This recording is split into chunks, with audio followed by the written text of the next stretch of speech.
প্রিয় দর্শক, আপনাদের সকলকে স্বাগত জানাচ্ছি সেভেন হট সিমেন্ট মুক্তবাক অনুষ্ঠানে। আমাদের আজকের আলোচনার বিষয় জেলা প্রশাসক সম্মেলন।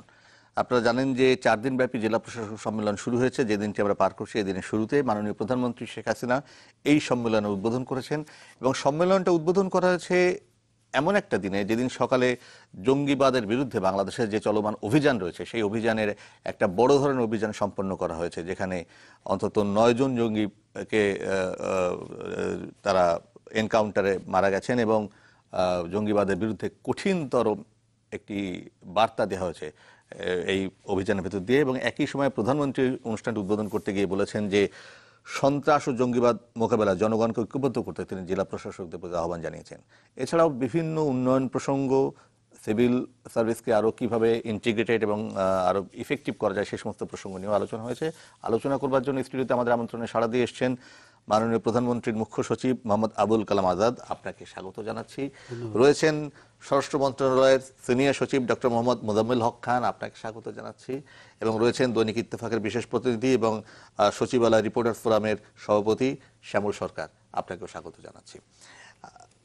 আমি শুরু করতে চাই মাননীয় মুখ্য সচিব আপনাকে দিয়ে, সেটি হচ্ছে যে এই যে জেলা প্রশাসক সম্মেলন হয় আমরা দেখি প্রতি বছর, এটা অত্যন্ত গুরুত্বপূর্ণ সম্মেলন এই অর্থে যে সমস্ত সিভিল সোসাইটির কোর ফিগার্সরা এখানে হাজির থাকেন। সরকারের নির্দেশনা যায়, সরকারের উন্নয়ন সংক্রান্ত নির্দেশনা, আইন শৃঙ্খলা সংক্রান্ত নির্দেশনা এবং পলিসি যদি ডাইরেক্টিভস বলি সেটা এখান থেকে যায়।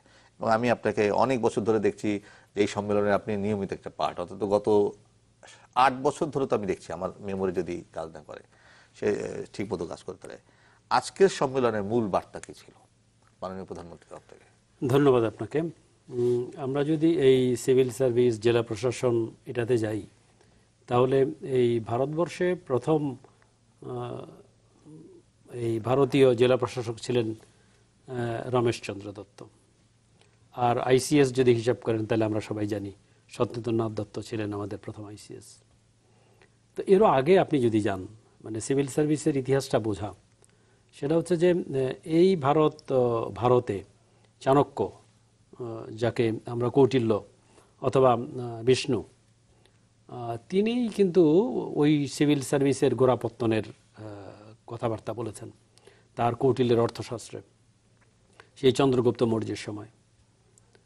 আর সমসাময়িক চীনের হান ডাইনেস্টি, তারাও বলেছে যে সিভিল সার্ভিসে কম্পিটিশন দিয়ে উপযুক্ত লোক খুঁজে বের করতে হবে। এটা কনফুসিয়াসও বলেছে যে আমাদের সিভিল সার্ভিসে উপযুক্ত লোক খুঁজে বের করতে হবে। তো সেই থেকে আপনারা জানেন যে এই আইসিএস পরবর্তীতে পাকিস্তান আমলে সিএসপি, বাংলাদেশ আমলে বিসিএস। তো জেলা প্রশাসকও বানানো হয় দেখে দেখেই যারা দক্ষ। এবং যদি আপনি আরও হিসাব করেন, আমাদের ব্রিটিশ আমলে 1772 সনে প্রথম ওয়ারেন হেস্টিংসের সময় শুরু হলো এই কালেক্টর। তখন কিন্তু ছিল কালেক্টর, ডিস্ট্রিক্ট ম্যাজিস্ট্রেট এবং ডেপুটি কমিশনার, তিনটে মিলিয়ে তিনটে রোল। কালেক্টর এটা ওই খাজনা ইত্যাদি আদায় করবে, ডিস্ট্রিক্ট ম্যাজিস্ট্রেট মামলা মোকদ্দমা পুলিশ এগুলো দেখাশোনা করা এবং উন্নয়ন কর্মকাণ্ড পর্যায়ক্রমে যখন আসছে। এবং ভারত আমলে দেখা যাবে যে সকল কর্মকাণ্ডের কেন্দ্রবিন্দুতেও ছিল এই ডিস্ট্রিক্ট ম্যাজিস্ট্রেট।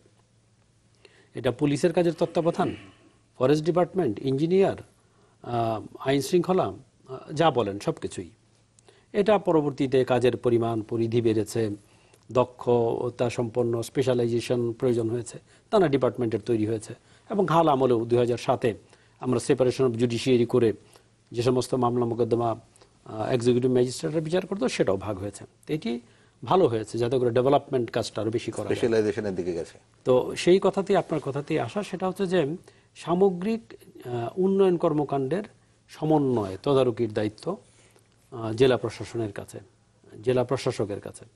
আমাদের পাশের দেশে কিন্তু এখন এই পদটাকে বাংলায় তারা বলে জেলা শাসক।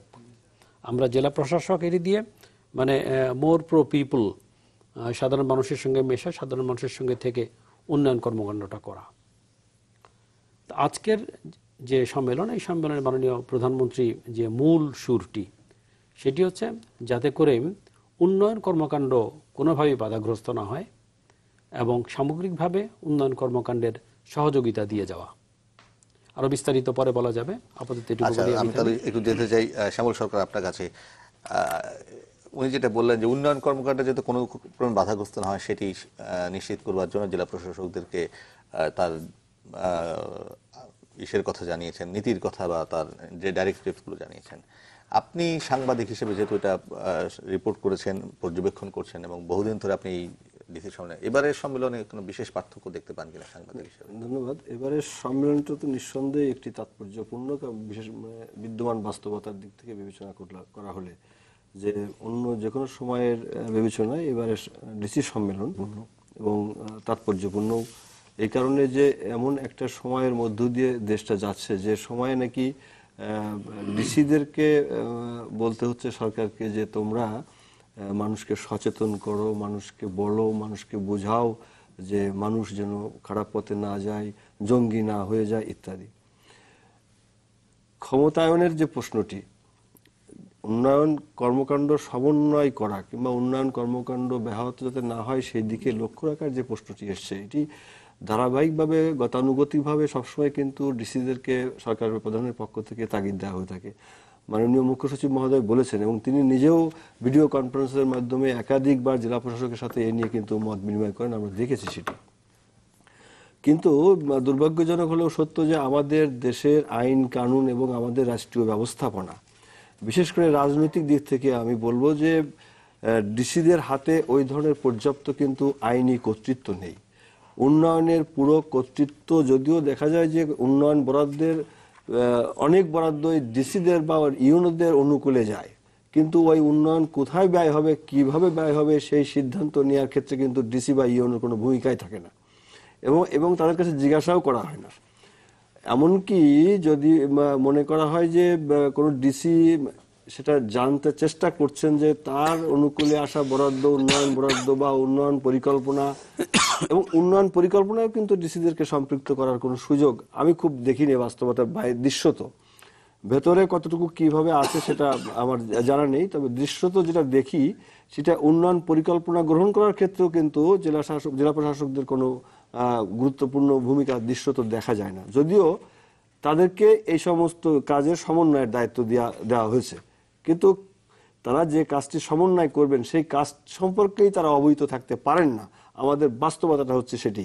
এটা সাধারণভাবে ক্ষমতাসীন দল, সরকারি দল যারাই থাকেন, যখন জিতে থেকেছেন সেই দলের এমপি, মন্ত্রী, নেতা যারা থাকেন তারাই মূলত নির্ধারণ করে থাকেন। সুতরাং সেখানে জেলা প্রশাসক খুব বেশি যে দায়িত্ব পালন করতে পারেন বা এখন করতে পারছেন আমি সেটা বিশ্বাস করতে খুব বেশি রাজি না আর কি। এক নাম্বার 2 হচ্ছে যে সবচেয়ে বড় যে বিষয়টা হয়, যেটা আমি বলছিলাম যে তাৎপর্যপূর্ণ, দেখুন যে আজকেও নিশ্চয়ই কথা হয়েছে, আমি জানি যে এখন পর্যন্ত 2013 সালে সন্ত্রাস ও নাশকতা বিরোধী একটি কমিটি গঠন করা হয়েছিল। আপনি জানেন যে 2014 সালের 5 জানুয়ারি নির্বাচন পূর্বকালীন এবং পরবর্তীকালীন সময়ে যে সহিংসতা সারা দেশে ছিল, সেই সহিংসতার নিয়ন্ত্রণ দমন করবার জন্য এই কমিটিটা গঠন করা হয়েছিল সে সময়। কিন্তু আমরা বাস্তবে কি বেশিরভাগ ক্ষেত্রে এই প্রশাসন নির্ভর এবং পুলিশ প্রশাসন, ডিসি, এসপি তারা মিলেই কিন্তু পুরো কাজটাকে উঠিয়েছেন, যেভাবে হোক দেশটাকে তারা শান্ত করেছেন। সেখানে কিন্তু এই উন্নয়নের কর্তৃত্ব যারা করেন তাদেরকে কিন্তু খুব বেশি সব জায়গায় পাওয়া যায়নি। তো আজকেও যে কথাটি উঠেছে যে প্রকৃত অর্থে যদি গ্রাম থেকে, তৃণমূল থেকে যদি মানুষকে এর বিরুদ্ধে সচেতন করতে হয়, তো ডিসি, এসপি বা ইউনো, ওসিকে দিয়ে শুধু হবে না। তো এখানে তো যাদের মূল ভূমিকা থাকা দরকার, রাজনৈতিক নেতৃত্ব, কর্তৃত্ব যাদের হাতে, তাদেরকে আসতে হবে এগিয়ে। আমার বিশ্বাস জনসম্পৃক্ততা, জনপ্রতিনিধি যারা, তাদের দ্বারাই এটা আমার মনে হয় যে বাস্তবায়ন সম্ভব, অন্য দিক থেকে খুব বেশি সম্ভব নয়। আপনি বলছেন যে মানে এই কাজটা জনপ্রতিনিধিদেরই করতে হবে, রাজনৈতিক মহলকেই করতে হবে। নিশ্চয়ই প্রশাসন সেটাতে সহযোগিতা করবে, সমন্বয় করতে পারে। আমি একটু যেতে চাই মাননীয় স্বরাষ্ট্র সচিব ডক্টর মোহাম্মদ মোজাম্মেল হক খান আপনার কাছে। সেটা হচ্ছে প্রধানমন্ত্রী তার বক্তব্যে বলেছেন যে দেশে কোনোভাবেই জঙ্গিবাদের ঠাঁই হবে না এবং তিনি জেলা প্রশাসনের নির্দেশ দেন যে জঙ্গিবাদকে রুখতে কাজ করতে হবে, তৃণমূল পর্যায়ে সচেতনতা তৈরি কাজ করতে হবে। এবং অভিযান তো আজকে সকালে একটা বড় ঘটনাই ছিল। যেহেতু স্বরাষ্ট্র মন্ত্রণালয়ের দায়িত্বে আপনি, ফলে এর জেলা প্রশাসকদের এই দায়িত্ব উনি যেটা বলছিলেন, যেটা তো মূলত জনপ্রশাসনের কাজ নয়, এটা মূলত জনপ্রতিনিধিদের কাজ, রাজনৈতিক কাজ, প্রশাসন সহযোগিতা করবে। সেক্ষেত্রে কিভাবে প্রশাসন এই কাজটি করতে পারে জঙ্গিবাদের বিরুদ্ধে? পলিসি অ্যাকশন তো নিতেই পারে। ধন্যবাদ। দেখেন, আমার আগে শ্যামল সরকার বললেন, মুখ্য সচিব বললেন, তো এটা জেলা প্রশাসক সম্মেলন, এই জন্যে এই সব কথার সাথে ওখানে যেতে হবে। এই 250 বছরের একটি প্রতিষ্ঠান এই জেলা প্রশাসন, এগুলো সময়ের পরিবর্তনের সাথে সাথে বিভিন্নভাবে এর কার্যপরিধির পরিবর্তন এসছে, কিন্তু একসময় যেটা একেবারেই নিষ্কণ্টক অথবা অবিতর্কিত একটি বিষয় ছিল যে জেলা প্রশাসক হচ্ছে this is the hands, ears and heads of the district or the central government. তো ডিসি যদি হাত, কান, চোখ হয় সেন্ট্রাল গভর্নমেন্টের, তাইলে সরকার কিন্তু এটাকে এইভাবেই দেখতে চায়, এবং এটি আমার মনে হয় বিতর্কের ঊর্ধ্বেই আছে। কিন্তু যখন কেউ ক্রিটিক্যালি অ্যানালাইজ করতে যায় যে ডিসির কোনো কোনো ক্ষেত্রে কাজ নেই, অথবা ওই যে উন্নয়ন প্রকল্পের সাথে তার সম্পৃক্ততা ইত্যাদি নিয়ে প্রশ্ন উঠছে, এগুলো সময়ের পরিবর্তনের সাথে, এই মুখ্য সচিব মহোদয় বলেছেন যে পরিবর্তন হয়েছে। একসময় হয়তো কালেক্টর হিসেবেই তার প্রথম আবির্ভাব হয়েছিল, পরবর্তীকালে ওই কালেকশন করতে গিয়েই তার আইন আদালতের প্রশ্ন, তারপরে ডিস্ট্রিক্ট ম্যাজিস্ট্রেট ইত্যাদি ইত্যাদি। তো আমি বলবো যে জেলা প্রশাসক এখনো মূলত সমন্বয়কারী সরকারের জেলা পর্যায়ের।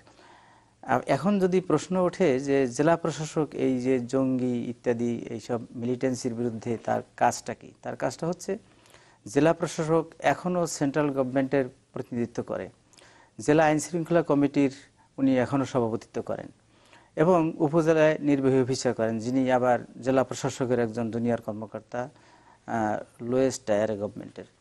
তো আমি মনে করি এই সব বিষয়ে কোঅর্ডিনেশন করা এবং তথ্য সংগ্রহ করা, সরকারকে পরামর্শ দেওয়া, এবং আইন শৃঙ্খলা কমিটি এবার এটা কিন্তু শুধু প্রশাসন নির্ভর নয়, উনি যেটা বলছেন হয়তো অত স্পষ্ট করে ব্যাখ্যা আসেনি, সেখানেও জনপ্রতিনিধি আছে, রাজনৈতিক ব্যক্তিত্বরা আছেন, ইভেন প্রেসের লোকজনও আছেন, মিডিয়ার পিপল আছে, সন্ত্রাস ও নাশকতা বিরোধী কমিটিতে জেলা পর্যায়ে আইন শৃঙ্খলা কমিটি আছে। সেখানে সব ধরনের প্রতিনিধিত্ব আছে। সেখানে যদি একটা বিষয়ে আলোচনা হয় এবং সেই আলোচনা যেহেতু প্রকাশ্য হয়, সেখানে আমি মনে করি যে সেখানে গোপনীয়তার কিছু নাই, সবাই স্পষ্টভাবে তাদের মতামত ব্যক্ত করতে পারে, এবং সেগুলো জেলা প্রশাসক সমন্বয় করে সরকারকে উপযুক্ত পরামর্শ দিতে পারে। যেই প্রশ্নটি এখন আসলো যে আজকাল এই সময়টাই যেটা চলমান, যে এখন সারা দেশের জঙ্গিবাদের একটা বিষয় আলোচনা হচ্ছে, এটি আমাদের দেশে আপনি দেখবেন যে 15 সালেও কিন্তু প্রায় 92 দিনের মতো আমাদের দেশে অগ্নি সন্ত্রাস বলছি আমরা তাকে, এরকম চলমান ছিল। সেগুলো সমাধানের জন্য আমরা মূলত হাইওয়েগুলো আমরা খুব আক্রান্ত দেখেছি, এবং সেখানে আমাদের পুলিশ, এনফোর্সমেন্টের অন্যান্য এজেন্সি, আনসার, বিজিবি, এদেরকেও আমাদের কাজে লাগাতে হয়েছে, এবং আমরা সরকারের কঠোর মনোভাব, মাননীয় প্রধানমন্ত্রীর জিরো টলারেন্স নীতি এবং আমাদের দায়িত্ববোধ, এইসব সমন্বিত করে আমরা সেটা মোকাবেলা করেছি।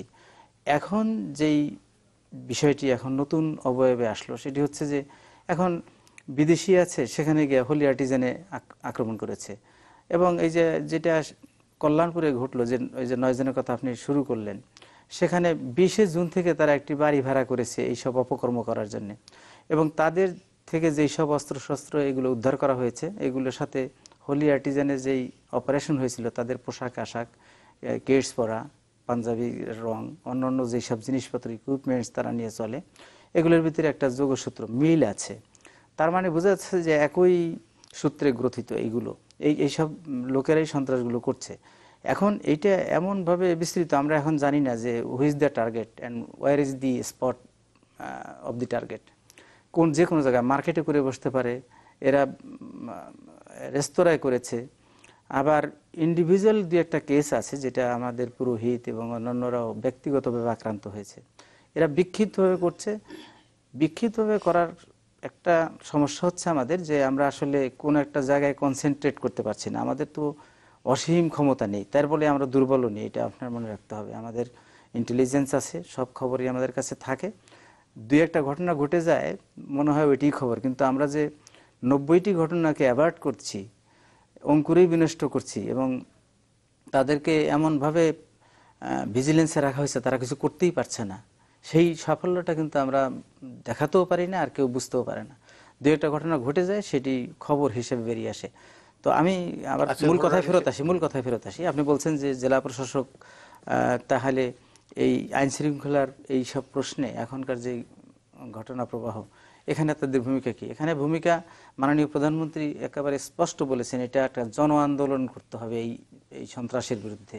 এটা শুধু সরকারের একক দায়িত্ব না, স্বরাষ্ট্র মন্ত্রণালয়ের একক দায়িত্ব না। আমরা মনে করি এই দেশ আমাদের সবাই মিলে এখানে কাজ করতে হবে। এখানে সরকারি দল, বিরোধী দল, কোনো ভেদাভেদ নেই, সবাই মিলেই কাজটি করতে হবে। এই জন্য আমার মনে হয় যে মাননীয় প্রধানমন্ত্রী উদাত্ত আহ্বান, সকল মিলে কাজ করতে হবে। সকল মিলে কাজ করার জন্য বিভিন্ন ইউনিটে কমিটি গঠন করা হয়েছে। সেখানে বলা হয়নি যে শুধু আওয়ামী লীগের নেতারাই কমিটিতে থাকবেন, এখানে সুশীল সমাজের লোকজন থাকবে, সবাই মিলে এটা করবে। জেলা প্রশাসক, আজকে জেলা প্রশাসক সম্মেলন, এই জন্য এইটা মাননীয় প্রধানমন্ত্রীর একটা আমি বলবো যে একটা ফোরাম। এই ফোরাম উনি কথা বলেছেন, উনি এই কথাগুলো অন্যান্য ফোরামেও বলেন, অর্থাৎ সকলের সহযোগিতা চাচ্ছেন। ডিসিদের কথা বলা আমি মনে করি খুবই যুক্তিসঙ্গত, যে ডিসিরা জেলার মূল কর্তা এবং সেখানে পুলিশ, আনসার, অন্যান্য এনফোর্সমেন্টের সদস্য যেগুলো আছে, র্যাবও কোনো জেলায়, সব জায়গায় আমরা র্যাব ওইভাবে স্টেশন করি না, বাট কোনো জায়গায় আছে। তো সবাইকে একটা মেসেজ কমিউনিকেট করা, তাদের থেকে নলেজ শেয়ারিং করা, এটা ডিসির পক্ষে খুবই সম্ভব।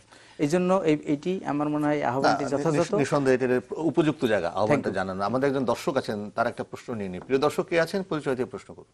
আসসালামু আলাইকুম। ওয়ালাইকুম আসসালাম। জি, আমি হাবিব বলছিলাম শাহজাদপুর সিরাজগঞ্জ থেকে। হ্যাঁ বলুন। জি, আমার জানার আগ্রহ আজকের প্যানেলিস্টের কাছে যে মাননীয় প্রধানমন্ত্রী ডিসিদের উদ্দেশ্যে যে কথাগুলো আজকে বলেছেন, মানে জনগণের উন্নয়নের জন্য, জনগণের স্বার্থের জন্য যে উপদেশগুলো দিয়েছেন, সেইগুলো বাস্তবায়নের ক্ষেত্রে ডিসি সাহেবরা যেন সঠিকভাবে কাজ করতে পারেন, সে লক্ষ্যে আসলে কি কি পদক্ষেপ গ্রহণ করা যেতে পারে যাতে জনগণ, একদম সাধারণ জনগণ এর সুফলটা পায়, সেটা কি? ধন্যবাদ আপনাকে। আমরা এই প্রশ্নের জবাবে আসবো, তার একটা বিরতি নিয়ে আসি, একটা ছোট বিরতি নিয়ে ফিরছি। প্রিয় দর্শক, থাকুন আমাদের সঙ্গে।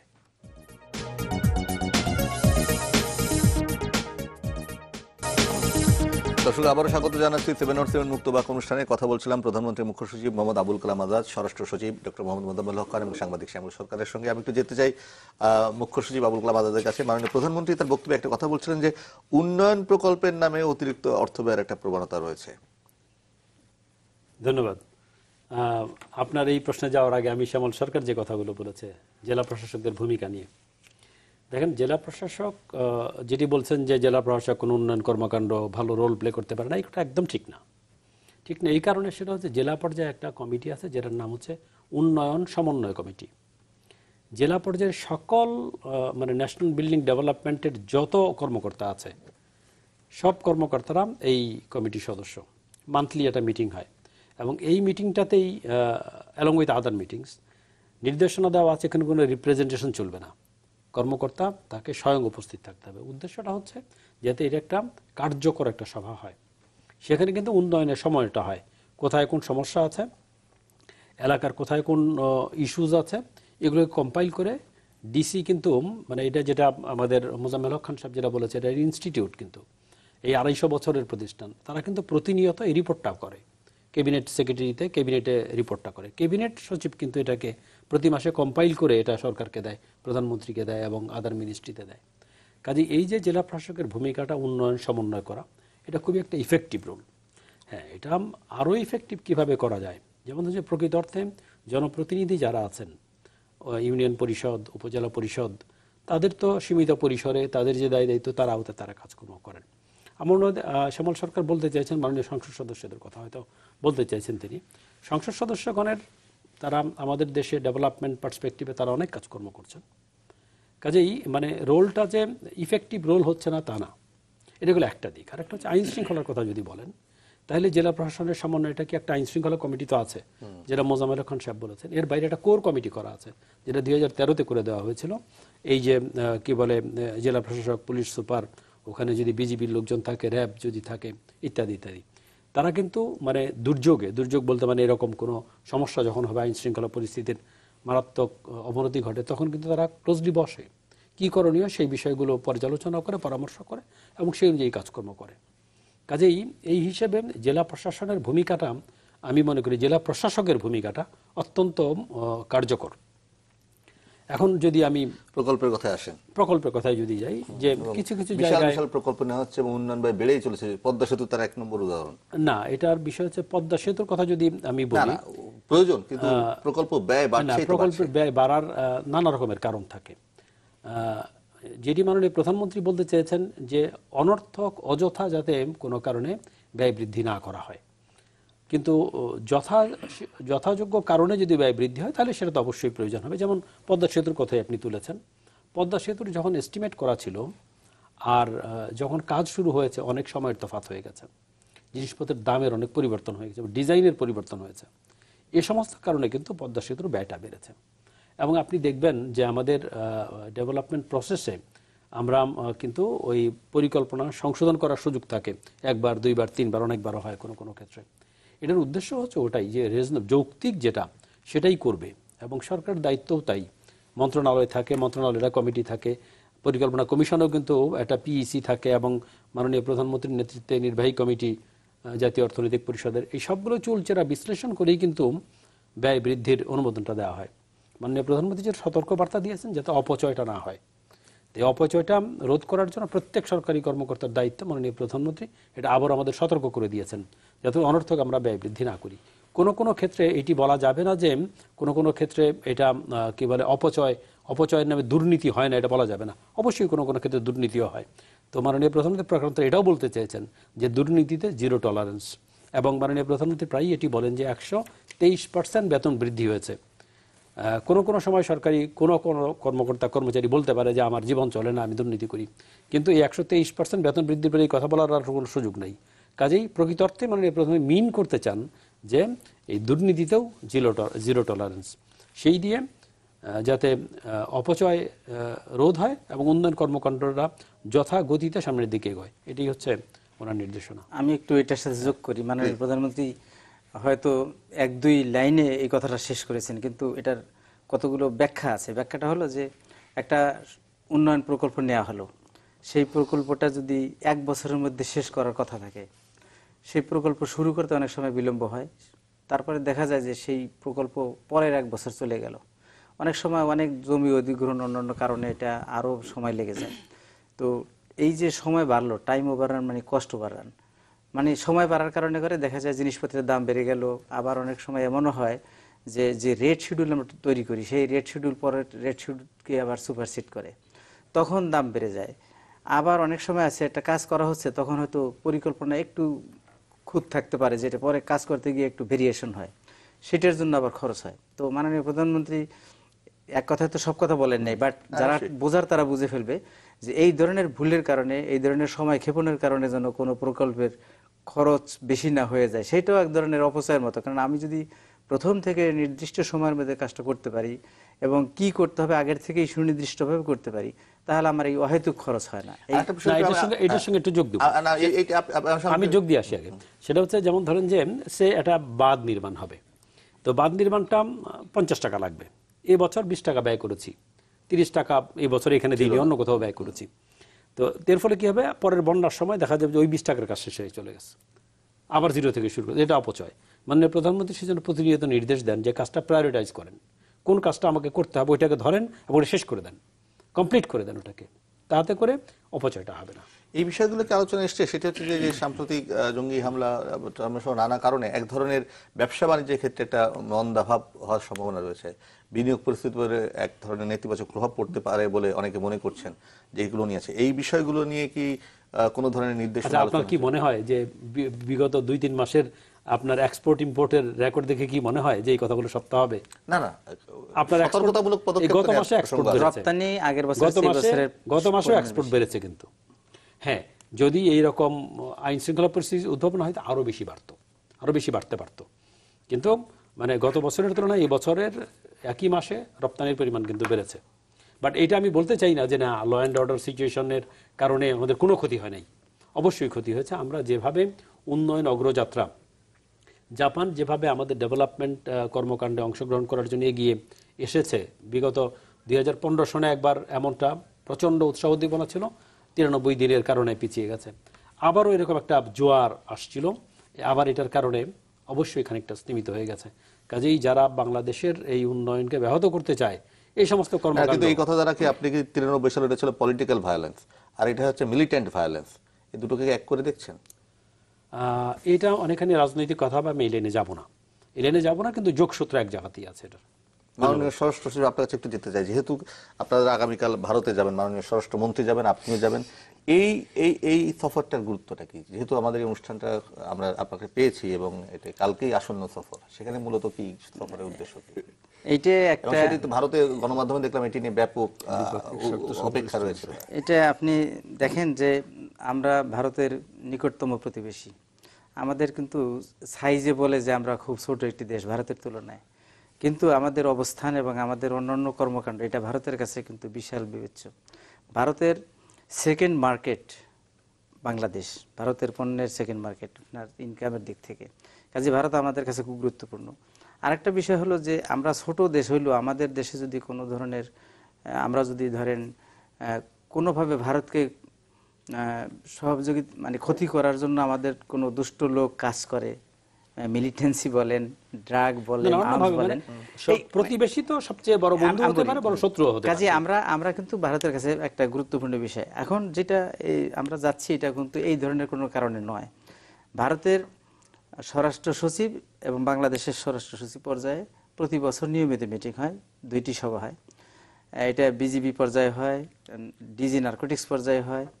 তো মন্ত্রী পর্যায়ে আগে সভা হয়েছিল 13 সালে, যখন আমাদের স্বরাষ্ট্রমন্ত্রী ছিলেন ডক্টর মহিউদ্দিন খান আলমগীর। এরপরে আমাদের মাননীয় মন্ত্রী ছিলেন প্রধানমন্ত্রী, প্রতিমন্ত্রী ছিলেন স্বরাষ্ট্র প্রতিমন্ত্রী, যার ফলে ভারতের যেহেতু মন্ত্রী পর্যায়ে আমাদের প্রতিমন্ত্রী ছিলেন, আমরা এটাকে এই ধরনের সবার আমরা মানে সুযোগ পাইনি বলা যেতে পারে, অথবা ভারতও প্রস্তাব করেনি। আমাদের মন্ত্রী মহোদয় যখন মন্ত্রী হিসেবে প্রতিমন্ত্রী থেকে উন্নীত হলেন, তখন তারা আমাদের প্রস্তাব করছিল বিভিন্নভাবে বিভিন্ন ফোরামে যে স্বরাষ্ট্রমন্ত্রী আমাদের ভারতে আমরা স্বাগতম জানাই, উনি যদি আসেন আমরা একটু সভা করতে পারি। এইটি সেই আহ্বানের ধারাবাহিকতা এখন হচ্ছে এবং সর্বশেষ এখন এটি ঘটছে। তো আমি মনে করি যে আমাদের ভারতের সাথে সম্পর্ক অত্যন্ত ভালো, বিগত যে কোনো সময়ের চেয়ে ভালো। আমরা মাননীয় প্রধানমন্ত্রী বলছেন যে বর্ডারে জিরো টলারেন্স, বিশেষ করে বর্ডারে যদি জিরো টলারেন্স হয় তাহলে বোঝা যায় যে ওখানে কেউ কোনো অন্যায় করবে না, সেটাও যেমন সত্যি। আবার কিলিং যখন হয়, দু একটা আপনারা হয়তো বলে ফেলতে পারেন, আমি অ্যাডভান্স বলে দিচ্ছি, প্রশ্ন করবেন এই জন্য উত্তর দিয়ে দিচ্ছি। সেখানেও আমরা জিরো টলারেন্স মানে হলো কি, এটা এখানেও জিরো থাকবো, এখানেও 1-2-তে যাব না। তা সেই কথাগুলো বলা আমাদের সাধারণত এইসব ফোরামে হয়ে থাকে। তা আমি মনে করি যে এখন আমাদের কিন্তু অবস্থা কিন্তু ভালো, আমরা ওই দিকে খুব একটা চিন্তা করি না। আমাদের এই বর্ডারে কিলিংয়ের এই পরিমাণটা খুবই কম, যদিও আমাদের এখানে অনেক অপরাধ ঘটার প্রবণতা থাকে। আমাদের 4,000-4,500 কিলোমিটার বর্ডার ভারতের সাথে, কাজে এটা একটা বিশাল জায়গায় এরকম হতে পারে। তো ভারত আমাদের এই সফরটাকে খুব ভালোভাবে দেখছে অনেকগুলো কারণে হলো যে আমাদের সাথে ভারতের সম্পর্ক যেটা আছে সেটা আরো ভালো করে দেখতে চায় এবং আমরাও ভারতের সাথে সুসম্পর্ক রাখতে চাই। মিলিটেন্সি বা এই সন্ত্রাসের প্রশ্নে ভারত আমাদের সহযোগিতা চায় এবং আপনি খেয়াল রাখবেন যে ভারত বলেছে বাংলাদেশের এই ধরনের সন্ত্রাসের জঙ্গির বিরুদ্ধে যদি কোনো অবস্থানে আমাদের সহযোগিতা চায় আমরা এগিয়ে আসবো, আমরাও স্বাগতম জানাই। তবে আমি এক জায়গায় বলেছিলাম যে বাইরের সাহায্য আমরা অবশ্যই নেব, সেটা আমাদের প্রয়োজনের নিরিখে নেব, আমাদের যেটুক প্রয়োজন সেটুক। এটা যে কোনো দেশের ব্যাপারে, ভারত অবশ্য আমাদের একেবারেই নিকটতম বন্ধু প্রতিম দেশ, তাদের সাথে আমাদের সম্পর্ক ভালো হিসেবে তাদের সকল প্রস্তাবে আমাদের কাছে আমি মনে করি সুখকর। তারপর আমরা বলবো যে আমরা আমাদের বিবেচনা বুদ্ধি আমরা সেটা কাজে লাগাবো। আমার মনে হয় এই সফরের মাধ্যমে আমাদের দুই দেশের নিরাপত্তা সংক্রান্ত যে বিষয়গুলো আছে সেগুলো আরও বেশি ভালো হবে। আমি এইটুকু বলে শেষ করি যে আপনি জানেন যে আজ থেকে 40 বছর আগে বঙ্গবন্ধুর জীবদ্দশায় যেই ল্যান্ড বাউন্ডারি এগ্রিমেন্ট হয়েছিল সেটির বাস্তবায়ন হয়েছে মাত্র 1 বছর আগে মাননীয় প্রধানমন্ত্রীর সিদ্ধান্তের কারণে এবং সদিচ্ছার কারণে। কাজেই এই সাফল্যটা আমরা এখন যে কোনো জায়গায় জোরালোভাবে বলতে পারি ভারত এই নিয়ে, ভারত আমাদের প্রতি সন্তুষ্ট, আমরা তাদের প্রতি সন্তুষ্ট। শ্যামল দত্ত, শ্যামল সরকার আমাদেরকে আমি আপনার এইসব জায়গায় মাননীয় মুখ্য সচিবের একটা জায়গায় আমি একটু যুক্ত করে দিয়ে প্রত্যাশা যুক্ত করতে চাই। সেটি হচ্ছে যে আমরা সকলেই জানি যে যেহেতু ডিসি কনফারেন্স নিয়ে আলোচনাটা অন্য এক জায়গায় চলে গেছে, বাস্তবতার কারণে নিরিখেই, ব্যক্তির কারণে অনেক সময় অনেক কিছু বিশাল হয়ে যায় আর কি। তো যেটি হচ্ছে যে ডিসিদের দায়িত্ব ক্ষমতা কতটা, একজন ডিসি মাসে 35টা মিটিংয়ে সভাপতিত্ব করেন, তার মানে এই 35টা কমিটির সভাপতি তিনি। মাননীয় মুখ্য সচিবের কাছে আমার অনুরোধ থাকবে যে এই 35টা কমিটির যে সদস্যগুলো আছেন তারা যেন মাননীয় জেলা প্রশাসকের বার্তাটা অন্তত মানেন বা বাস্তবায়ন করেন, সেই জিনিসটা আপনারা এনশিওর করবেন। আমাদের দৃষ্টিতে বা আমাদের চোখে আমাদের যে সমস্ত জেলা প্রশাসকদের সাথে কথা হয়, আমরা প্রায় ক্ষেত্রেই এই অভিযোগটাই শুনি যে অধিকাংশ ক্ষেত্রেই ডিসিদের কথা মানার কোনো আইনি বাধ্যবাধকতা কোথাও নেই। এটা নিতান্তই সরকারের একটা অ্যাডহক ব্যবস্থাপনা বা প্রচলিত একটা ব্যবস্থাপনা যে জেলা প্রশাসক, আইন শৃঙ্খলা সংক্রান্ত জেলা কমিটির সভাপতি, উন্নয়ন সমন্বয় সংক্রান্ত কমিটির সভাপতি ইত্যাদি ইত্যাদি। কিন্তু এই সমস্ত কমিটিতে যারা সদস্য হয়ে থাকেন তারা ডিসি সাহেবের কোনো নির্দেশনা বা নির্দেশ মানবেন এমন কোনো আইনি বাধ্যবাধকতা না, এখানে নির্দেশের প্রশ্ন না, এটা নিশ্চিত করা দরকার। নির্দেশের প্রশ্ন হচ্ছে সিদ্ধান্তের প্রশ্ন, সিদ্ধান্ত এখন এটা দরকার। এটা আমাদের মনে হচ্ছে যে এটা যদি করা যায় তাহলে এগুলো আরো কার্যকর হবে। একটা সভার সিদ্ধান্ত মানে হচ্ছে সরকারের সিদ্ধান্ত অমান্য করা, তার মানে হচ্ছে যে তিনি ডিসিপ্লিনারি অ্যাকশনের মধ্যে পড়ে যাবেন। কিন্তু সেই অ্যাকশনটা হয় না, যদিও অনেক অভিযোগ আমরা ক্যাবিনেট ডিভিশনে দেখি। আরেকটা ব্যাপারে আমি প্রকল্প অপচয় এবং বড় করার ব্যাপারে আমার একটা অভিজ্ঞতার কথা আমি একটু বলতে চাই, যে যেগুলো নাকি বৈদেশিক সাহায্যপুষ্ট প্রকল্প সেগুলোর ক্ষেত্রে কিন্তু যেমনটি মাননীয় মুখ্য সচিব বা মাননীয় জ্যেষ্ঠ সচিব স্বরাষ্ট্র মন্ত্রণালয় বলেছেন এটা বাস্তবসম্মত। কিন্তু জিওবিট যেটা নাকি আমার টাকা, আমার দেশের টাকা কোথা থেকে নিতে হবে না, আমার টাকায় যে প্রকল্প গ্রহণ করা হচ্ছে এবং বাস্তবায়ন করা হবে সেটার ক্ষেত্রে কিন্তু এই বিলম্বিত কথা কিংবা 1 বছরের কাজ আর 1 বছর করতে না পারার কারণে ব্যয় বেড়ে যাওয়ার ব্যাপারটি কিন্তু অনেক সবসময় মেনে নেওয়া কঠিন। কারণ আমার তো টাকা নিতে দেরি হয়নি, আমার ওখানে পিডি ওই সাহায্য পুষ্টদের কথা মতো পিডি নিয়োগ করতে হবে, সেজন্য আমার 1 বছর ফেলে রাখতেছে ফাইল, সেটার দরকার নেই। আমার টাকা আমি যাকে খুশি পিডি নিয়োগ করতে পারি, আমি কাজ শুরু করতে পারি। এখন ভূমি অধিগ্রহণ সংক্রান্ত একটা জটিলতার কথা আমাদের দেশে সবসময়ই আছে, এখন কিন্তু সেটিও অনেক সহজ হয়ে গেছে। কারণ ভূমি অধিগ্রহণ করলে কিন্তু এখন আর আদালত ওই স্টে অর্ডার দিয়ে দেয় না। আগে এক সময় এটা ছিল যে ভূমি অধিগ্রহণ করলে আদালতে গেলে স্টে অর্ডার দিয়ে দিত, আর কোনো কাজ করা যেত না, কিন্তু এখন কিন্তু এটি আর হয় না। সুতরাং এখন সেই কাজটা অনেক সহজ হয়ে গেছে। এখন দেশীয় টাকায় গৃহীত প্রকল্প যদি বাস্তবায়িত সঠিক সময় না হওয়ার কারণে অর্থ অপচয় বা ব্যয় বেড়ে যায়, সেটির জন্য কারা দায়ী সেই কারণটি অন্তত খুঁজে দেখা উচিত আমি মনে করি। এটা অবশ্যই পরিকল্পনা কমিশন কিন্তু এই বিষয়ে খুবই যত্নশীল। কি করে পরিকল্পনা দ্রুত বাস্তবায়ন করা যাবে, প্রকল্প ঠিকমতো নির্ধারিত সময় শেষ করা যাবে, সে বিষয়ে খুবই যত্নশীল এবং সেই অনুযায়ী বিভিন্ন সময় নানা পদক্ষেপ হয়। আমি শুধু একটা পয়েন্টে বলতে চাই, সেটা হচ্ছে যে তিনি বলেছেন যে জেলা প্রশাসকদের কথা অন্যরা শুনে না, শোনার প্রশ্ন না, আমি বলেছি এটা সিদ্ধান্ত। এবং এরকম কোনো ইস্যুজ আমার জানা নাই, আমি জানি না, স্পেসিফিক ইনফরমেশন নিশ্চয়ই তার কাছে আছে যে মানে জেলা প্রশাসনের কোনো সিদ্ধান্ত হচ্ছে এবং কেউ সেটা ভায়োলেট করছে, তাহলে পর তো সেটা নিশ্চয়ই ক্যাবিনেটের মাধ্যমে সংশ্লিষ্ট মন্ত্রণালয়কে জানানো হবে।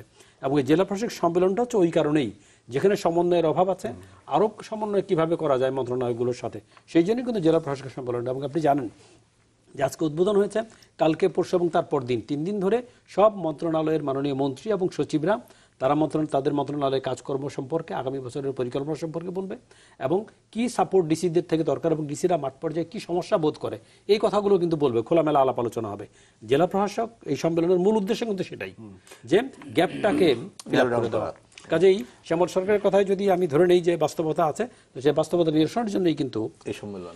তবে এই সাথে আরেকটি কাজ একটু করার অনুরোধ থাকবে আমার, যে সেটি হচ্ছে অধিকাংশ ক্ষেত্রে আমরা অতীতের অভিজ্ঞতায় দেখেছি যে জেলা প্রশাসক সম্মেলন সামনে রেখে ডিসিদের কিছু জায়গায় ডিসিদেরকে প্রত্যাহার করে নতুন ডিসি নিয়োগ করা হয়।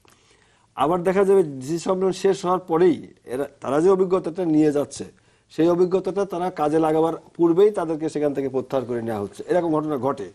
এখন হয় কি, এটা আবার বলা হবে যে রুটিন ওয়ার্ক, কিংবা বলা হবে যে উনি আরেকজনকে বলে আসবেন, যে অভিজ্ঞতা নিয়েছেন আরেকজনকে বলে আসবেন। জেলা প্রশাসক সম্মেলন আমি বলি একটু, এটা আমরা মুখ্য সচিব মহোদয় যেটা বলেছেন ওই কথার সাথেই সম্পর্কযুক্ত। সেটা হচ্ছে যে এই জেলা প্রশাসক সম্মেলন কিন্তু আগামী বছর আবার হবে। ডেট হয়তো 12 মাস একেবারে গুনে গুনে নাও হতে পারে, একটু এদিক সেদিক হতে পারে। তো এটা হয় কি, এখানে যেই সব সম্মেলনটা বেশি কার্যকর করা, 2-3 দিনের মধ্যে যেটা শেষ করা, এর মধ্যে অনেকগুলো কাজ থাকে। সারা বছর ব্যাপী কিন্তু কি কি প্রশ্ন করা হবে, কোন কোন মন্ত্রণালয়ে কি কি প্রশ্ন, ডিসিরা কোন কোন জায়গাগুলোতে ডেভেলপমেন্টের কাজ, কোথায় সহযোগিতা চায় কোন মন্ত্রণালয়ের কাছ থেকে, এটা কিন্তু তাদের থেকে লিখিত আকারে নিয়ে নেয় এবং সেগুলো ওই সংশ্লিষ্ট মন্ত্রণালয় মাননীয় মন্ত্রী, সচিব এবং অন্যান্য বিভাগীয় প্রধান যারা, তাদের সম্মুখে উপস্থাপন করা হয়। তো এইটা একটা হয় কি যে ফেস টু ফেস কমিউনিকেশনটা হয়ে গেল, যেটা ওই জেলায় ওই মন্ত্রী কখনোই হয়তো যান না বা যাওয়া হয়ই না এক বছর, এরকম হতে পারে। তো সেটা এক জায়গায় পেয়ে যাওয়া এবং সেই প্রশ্নগুলো যেহেতু আগে করা হয়, সেটার উত্তর কিন্তু আমাদের থেকে আমরা রেডি করে রাখি, আমরা সুনির্দিষ্ট জবাব দিতে পারি। এছাড়াও অনেক প্রশ্ন সুযোগ থাকে। তো সেইগুলো হয় কি, আপনি দেখবেন যে এক বছরে প্রায় 350-র মতো প্রশ্ন হয়তো জেলা প্রশাসকরা করেছেন, এইগুলোর জবাব আমরা দিচ্ছি। এবং পরবর্তী বছরে যেটা পরবর্তী বছর দেখা যায় যে এগুলোর বাস্তবায়ন পরিস্থিতি কেমন, যেই প্রশ্নগুলো করা হলো আমাদের কাছে, সেগুলো দেখা যায় যে 90%-এরও বেশি এই উত্থাপিত বিষয়ে বাস্তবায়ন করা হয়। আর যদি এই সম্মেলনটা যদি না হতো, তাহলে এই বিষয়গুলো কিন্তু ওইভাবে আসতো না। আর ডিসিকে আমি আরেকবার বলবো যে যেহেতু তিনি সরকারের প্রতিনিধিত্ব করেন, কোঅর্ডিনেশন করেন, তার মুখ দিয়ে এমন সব প্রশ্ন উত্থাপিত হয় যেটি স্বাস্থ্য বিষয়ক, যেটি সমাজ কল্যাণ বিষয়ক, শিশু উন্নয়ন বিষয়ক, সড়ক উন্নয়ন বিষয়ক, অর্থাৎ সরকারের যতগুলো মন্ত্রণালয় আছে সব মন্ত্রণালয়ের দায়িত্ব নিয়েই, সব মন্ত্রণালয়ের প্রতি আন্তরিক হয়েই কিন্তু ডিসির মুখ থেকে এই প্রশ্নগুলো আসে। কাজে আমি মনে করি যে এই সম্মেলনটা যদি এখানে না হতো, তাহলে ওই ডিপার্টমেন্টের কথা ওই মন্ত্রীর কাছে পৌঁছতে যেই সময়টা লাগতো, সেটা কার্যপ্রক্রিয়া আরো বিলম্বিত করতো। আমি মনে করি এই জন্য এই সম্মেলন খুবই এফেক্টিভ। অসংখ্য ধন্যবাদ জনাব আবুল কালাম আজাদ, জনাব মোহাম্মদ মোজাম্মেল হক খান এবং শ্যামল সরকার আমাদেরকে সময় দেওয়ার জন্য। আমরা শেষ করছি। তবে আপনাদের আলোচনা থেকে একটা জিনিস উঠে এলো, সেটি হচ্ছে যে জেলা প্রশাসক কেন্দ্রীয় সরকারের জেলায় প্রতিনিধি, তিনি প্রশাসন, তিনি বলেছেন সরকারের হাত, চোখ, কান এবং ফলে জেলা প্রশাসকের ভেতর দিয়েই সরকার তার কি করতে চাইছেন সেই বার্তাগুলো পৌঁছে দেন, কি করা উচিত সেই বার্তাগুলো পৌঁছে দেন। আমরা প্রত্যাশা করি এই সম্মেলন সফলভাবে শেষ হবে এবং এখানে আমাদের যারা উপস্থিত রয়েছেন তারা ওই পদ অতিক্রম করে এসছেন, বিশেষ করে দুজন সচিব যারা এসছেন তারা এই পদ অতিক্রম করে এসছেন এবং এখনো পর্যন্ত ওই সমস্ত বিষয়গুলো নিয়েই তারা কাজ করে চলেছেন। আমরা আশা করি যে বাংলাদেশ যে কোনো ধরনের সন্ত্রাস, জঙ্গিবাদ বা যে কোনো ধরনের অপতৎপরতা মোকাবেলা করে উন্নয়নের পথে এগিয়ে যাবে। মধ্যমায়ের দেশে পরিণত হওয়ার যে স্বপ্ন নিয়ে আমরা এগিয়ে চলেছি, উন্নত বিশ্বে রূপান্তরিত যে স্বপ্ন আমাদের রয়েছে, মুক্তিযুদ্ধের ভেতর দিয়ে যে আমরা যে চেতনা অর্জন করছি, সেই চেতনায় বাংলাদেশকে এগিয়ে নেওয়ার যে প্রত্যয় রয়েছে, সেগুলো কার্যকর করতে হলে অবশ্যই জেলা প্রশাসকদের সহযোগিতা গুরুত্বপূর্ণ, প্রশাসনের সহযোগিতা গুরুত্বপূর্ণ। প্রশাসন, প্রধানমন্ত্রী সেই নির্দেশনা বাস্তবায়ন করে বাংলাদেশকে সামনে এগিয়ে নেবে, এটি প্রত্যাশা করে শেষ করছি। প্রিয় দর্শক, সবাই ভীষণ ভালো থাকবেন।